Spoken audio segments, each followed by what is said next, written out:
DJ Amit Tiwari अपहर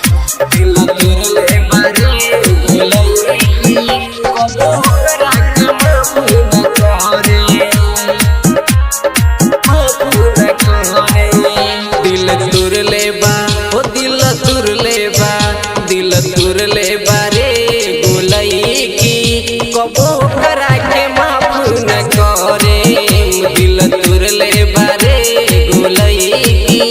कबो करा के माफ न करे नहीं करब मोहब्बत दोबारा नहीं दिलवा के दर्द सहे दिल तुर लेबा ओ दिल तुर लेबा दिल तुर लेबा रे गोलई की कबो करा के माफ न करे दिल तुर लेबा रे गोलई की कबो करा के माफ न करे कबो करा के माफ न करे डीजे अमित तिवारी अपहर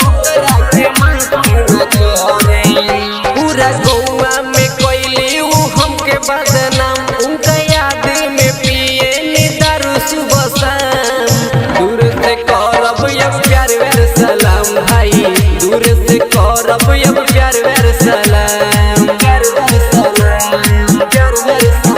पूरा गौवा में कोइली ऊ हमके बदनाम उनका याद में पिए नी दारू सुबह शाम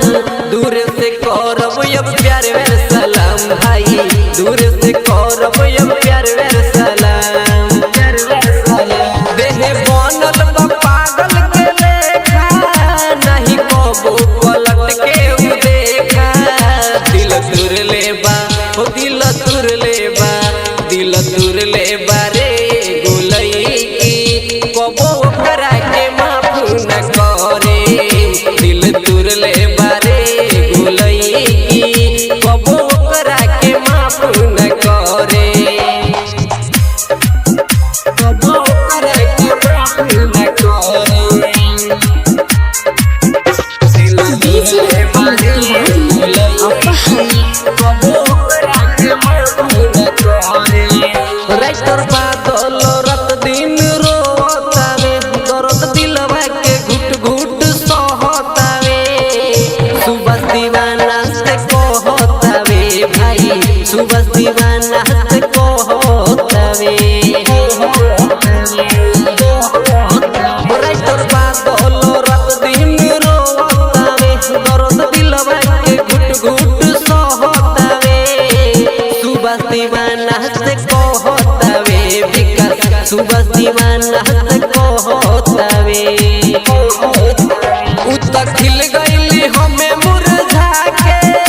अब लागत कि अब मरे दिल तुर लेबा ओ दिल तुर लेबा दिल तुर लेबा रे